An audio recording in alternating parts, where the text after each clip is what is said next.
do this. So, welcome everyone to this live broadcast. B20 Brazil is excited to have the opportunity to do this, and we hope we can do it more often. Today, we have the distinct pleasure of hosting an Ask Me Anything session with none other than Dan Ioschpe, the chair of B20 Brazil. So, without further ado, let's dive right into our Q&A and explore the fascinating world of international business and policy. Welcome, Dan. Thank you, Tom. Good to be with you here and our guests. Perfect. So tell us, how are you? How are you these days? I'm doing good. Running a bit from here to there, but doing good overall. Thank you. Perfect. A lot of work, I can imagine. Yes, but good stuff. Very interesting work, which is very nice to do. Perfect. And tell us, where are you talking from? I'm in São Paulo at this moment in my house. That's very nice. So you are not only the B20 Brazil chair, correct? Yes. What other roles do you have at the moment?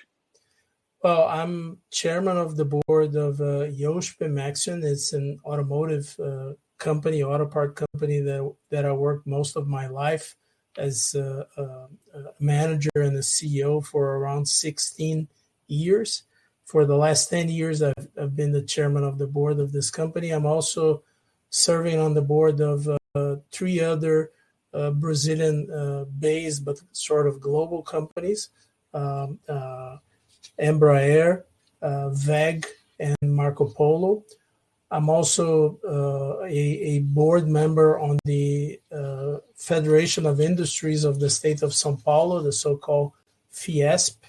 And also in the Auto Part Association of Brazil, the Sindipesas. Those are my most often activities. And there is also some additional cultural and entities boards, which I also serve as much as I can. And of course, B20, which has been a challenge, but mostly a pleasure for the last 6-7 months. That's perfect. That sounds like a lot. Do you find time for yourself? Randomly, yes, but I do. But I like to have a busy schedule, and I can manage it, and so it's all good. But of course, I do other things as well. I travel to the beach. I do sports. So I have a fairly busy life, but enjoyable. No problem whatsoever. That's absolutely great. And tell us, what's the work of the chair at the B20 in general?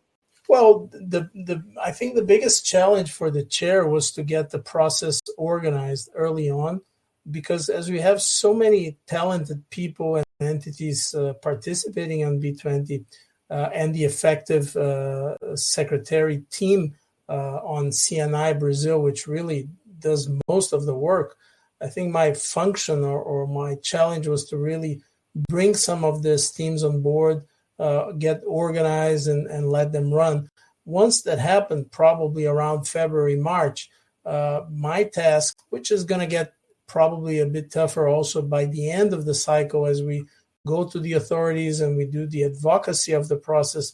But at this moment, mostly the teams are working and the leaders are working, and I'm having maybe an easier time than them at this point in time. Perfect. And now, what decisions do you make while a B20 chair? While you have this role as a B20 chair, what decisions do you make? This was a question from Beatrice from Instagram. Yes, just to understand, CNI, the Brazilian National Confederation of Industry, was in charge of holding the B20 Brazil, so they invited me to this position. And CNI organized a professional team which is working since the beginning on this process. So most of my decisions in the beginning were related to organization. As I mentioned, to draw these task forces, to invite the leaders of the task forces, to get the consultants, the so-called knowledge partners on the work. Once that happened, they are really leading the process. I'm following, of course, every week with several meetings, but most of my decisions were related to organization, not necessarily with content, which is more on their scope, the leaders of those task forces and action council. Great. And how did you get into B20 Brazil? Did you participate in other editions? I did. I participated representing CNI a few years ago in Argentina. That's when I met our Sherpa Constanza Negri, which is working a lot this year in the process. And then last year, she invited me to take part on the International Business Advocacy Council of the India cycle. So once I represented Brazil overall in Argentina, and now this time throughout the cycle in the international board in India. And I've been working on several CNI engagements over time because of this relationship with the São Paulo Federation of Industries and also the Auto Part Association in Brazil. And that's how we get to know each other. And I also worked for a couple of years in the multinational group of companies, the so-called FET, the transnational companies of Brazil within CNI. So there's sort of a history of working along with them in different projects. And this is very interesting. And tell us, how's the B20 Brazil work so far? So far, so good. I think we are fairly positive about what has been done. We are on time. We managed to reduce a bit the amount of recommendations that we're working on. So it seems we have a fairly interesting process. We also draw this legacy portion of the B20 Brazil, which is very interesting and will generate interesting and valuable stuff for the future B20 cycles. So not only me, but I think most people that are working on the process feel that we are doing a fairly good job up to now. Perfect. Let's jump into a question that we got from Instagram right now. What type of companies engage with B20? Well, mostly companies that are within the B20 countries, the G20, B20 countries, which is around 90% of the global economy. So those companies usually have CEOs, chairmen, C-level executives, or board member executives which like to do this kind of work. This is all voluntary and are used to this kind of work. This is not a typical project, company project. This is fairly complex in the sense that you have to aggregate countries, different areas of the economy to come up with public policy recommendations, mostly that talk to the business arena, but not in the usual company perspective, which tends to be more tactic, more objective. This has some other surroundings to work with, but it's mostly representatives, high-level representatives of companies. We have around 1,200 of this kind of people engaged on B20 Brazil. That's great. And how does the B20 ensure that the diverse voices of global business, including small and medium enterprises, are effectively represented in the recommendations to the G20? This is a question from Pedro Simões on LinkedIn. Yes, Pedro, the way we went on this is to draw the task forces and the Action Council. And when I say task forces and Action Council, B20 Brazil, we have 7 so-called task forces and 1 so-called Action Council. These 8 groups, they are dealing with different subjects, for instance, digitalization, food security, trade and investment, financing and infrastructure, compliance, women, and these groups were staffed, let's say, with a very diverse group of people considering geographies, gender, kind of companies.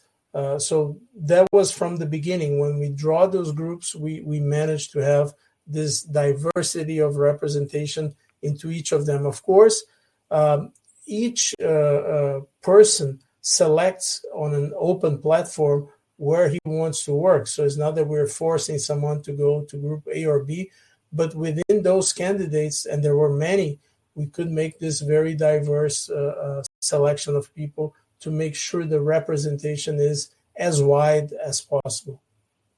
That makes sense. And since we talked about the recommendations to the G20, could you explain how the B20 directly influences policy decisions within the G20? And what are some recent examples of where the B20 recommendations have been successfully integrated? Yeah. This is a question from Leticia from LinkedIn as well. Yes. Hi, Leticia. Thanks for your question. It's not correct, let's say, to say that we will make those recommendations come into the public policy of the G20. That's our intent. That's our aim. Usually, the B20 cycles around the world have been successful doing that, and we hope that we will be as well. The idea is that we are going to come up with around 3 recommendations per group. So we have 8 groups working, so we're going to have 24 recommendations. Each recommendation comes with 2 or 3 policy actions. This space was downloaded via spacesdown.com. Visit to download your spaces today. That the G20 countries could consider. So at the end of the day, there is a sizable amount of propositions and ideas that go into the public policies of those countries. Themes that B20 has influenced over the last 5-10 years are the most significant themes of our times. For instance, decarbonization, policies on carbon credits, on how to draw that around the world, how to implement that, have been part of the B20 cycles. Digitalization, how to make different areas of the world engage in a better way into this theme, also a classical theme.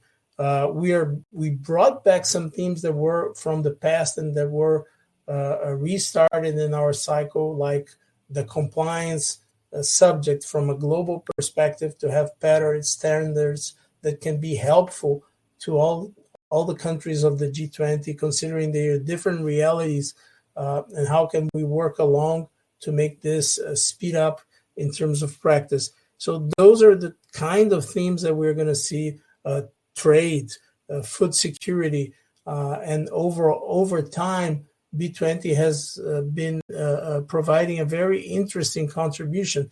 And just as a side comment, the United Nations, even the G7, those forums are very active, but they carry also a lot of the geopolitics of the world. So it's not that we're not considering that, but we are trying to keep G20 and B20 at a level where we can implement more of this required trends and subjects that put the public policy and the business sector working along. Perfect. And Tatiana has a question. Tatiana from LinkedIn actually has a question that has to do with what you're saying. So how will B20 Brazil measure its results and impact?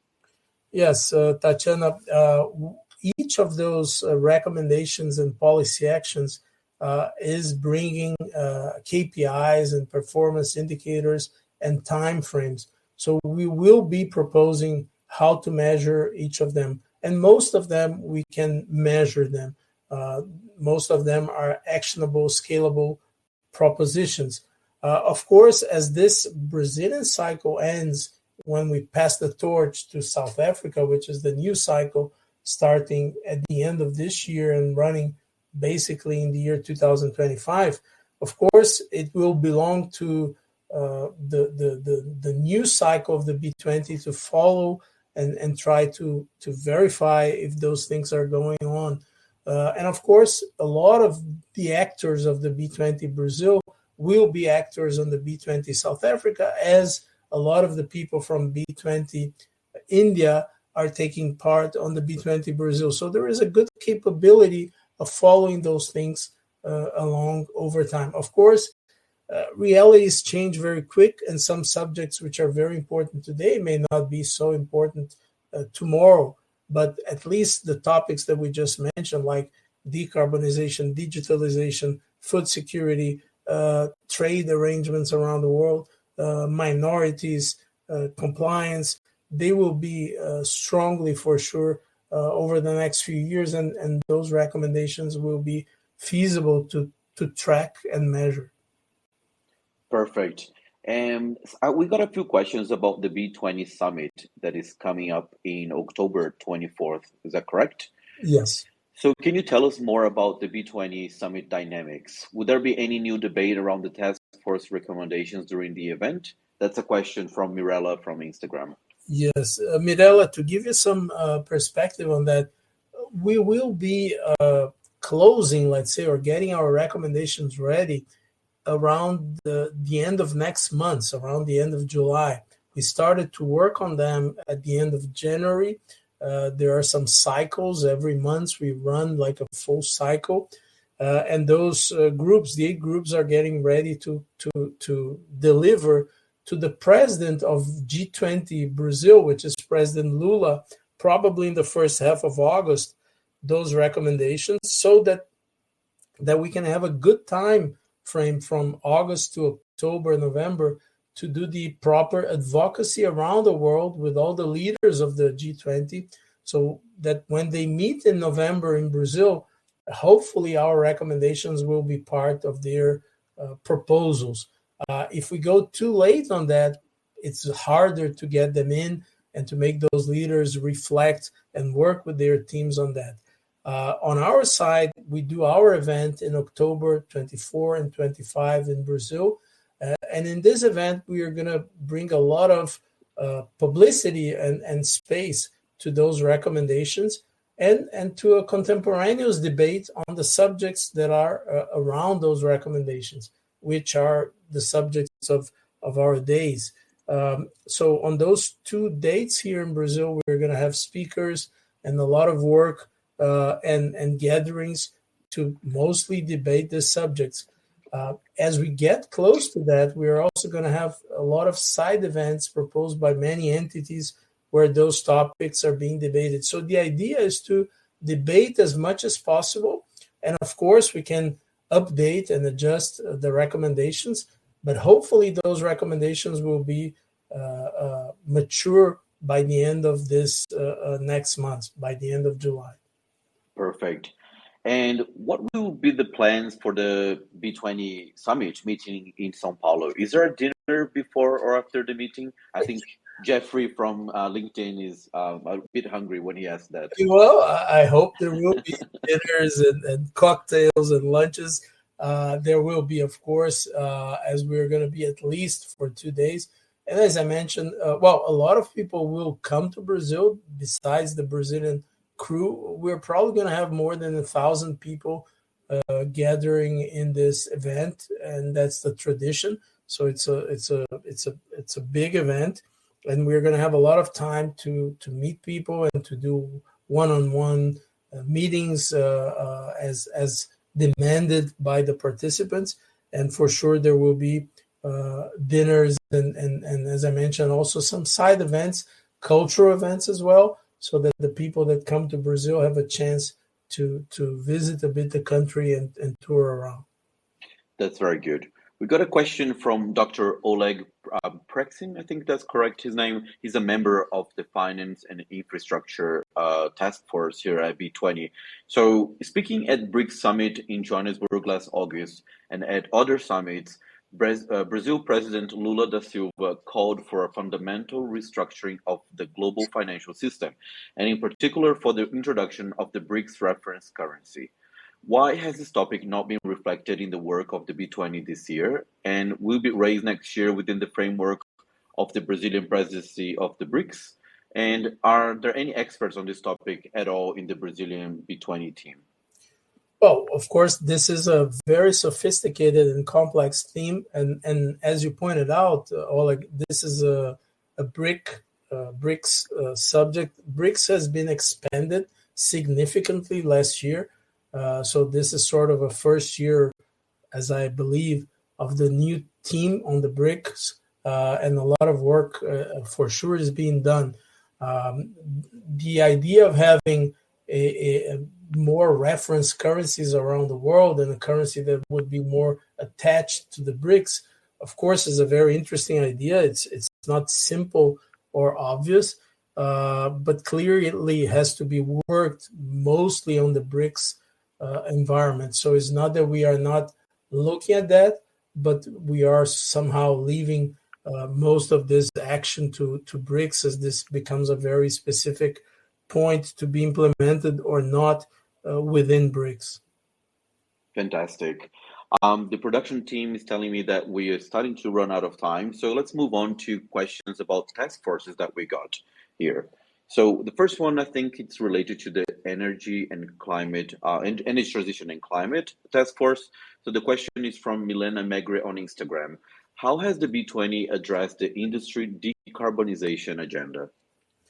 Well, this is one of the fundamental subjects of B20 Brazil and probably of any similar gathering around the world.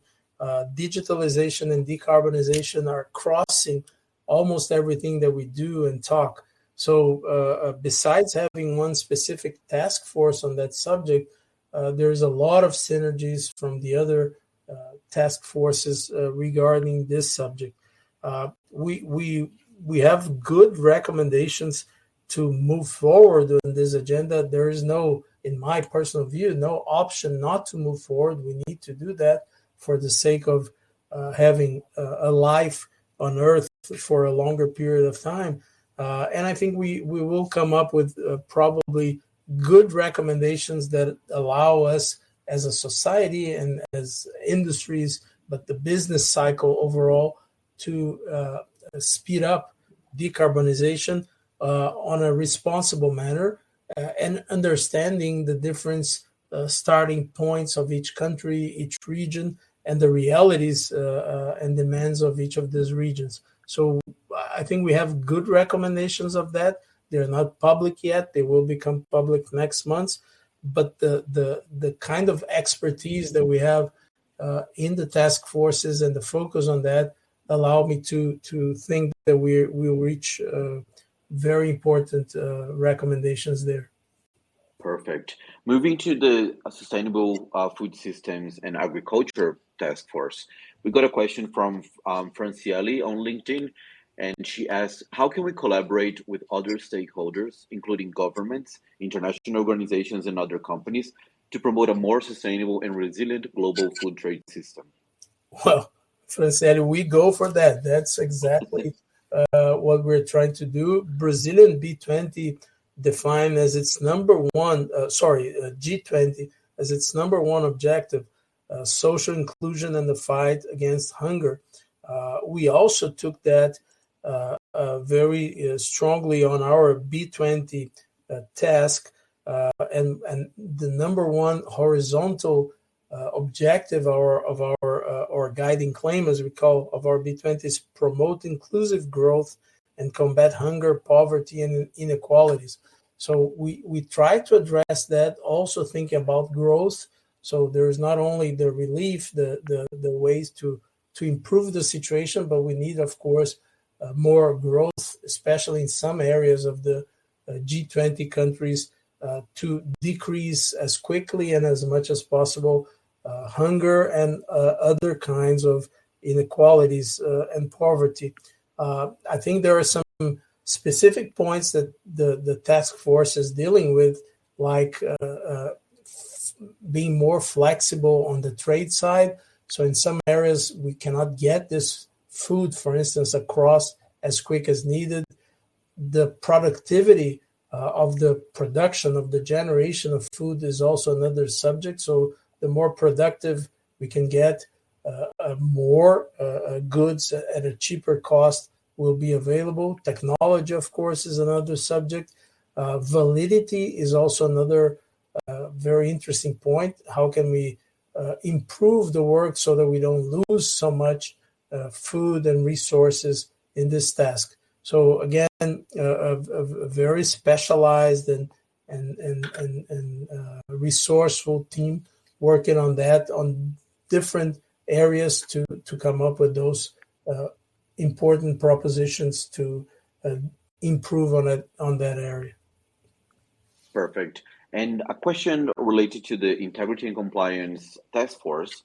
Dan, what are your thoughts on implementation of integrity and anti-corruption measures? That's from Sabrina on Instagram. Well, Sabrina, we do have the specific task force for that, but again, that's sort of a horizontal theme. So whatever we go, whatever we talk about, this become a must, because the effectiveness of the work in any area, private or public, without that is very low. That's, I think, the proven experience. You do things, the same thing many times in an inefficient way. So besides the obvious merit of that, there is also an efficiency point that has to be attacked. So we got to do things right from the first moment. Otherwise, there is a tremendous loss of value and effort. So clearly, B20 Brazil, and I think most of B20s are taking this as a mandatory subject as well, that crosses along all the other themes, even though there is a specific task force only dealing with this. Perfect. I think for us to close up and and tidy up with a really beautiful Red Bull, we can ask you, what would be a small pitch to convince people to participate in the B20 Brazil Summit in October? Well, if you look at the theme, we're saying that we want inclusive growth for a sustainable future. For me, that was enough. That's what we really all aim. Of course, we are not going to save the world. That's sort of a weak premise. But we will contribute to the leaders of the world to improve in the essential areas of socioeconomic development. And honestly, we had a lot of people engaged and willing to work. Unfortunately, some people we could not bring in because there is a limit. But I think what brought people in was exactly that notion, to do something for the sake of the improvement of life on Earth in a manner that we can contribute, coming from the business side, things that we can really do. That was the idea, and I believe that's how we bring good people in. Perfect. That sounds great. Oh, we even have some claps from the production team here. So cool, thank you. Well, Dan, thank you very much for your time. I think this was great, and we look forward to talk to you again. Thank you, Tom, and we can talk at any time. Thank you very much. Bye. Bye-bye.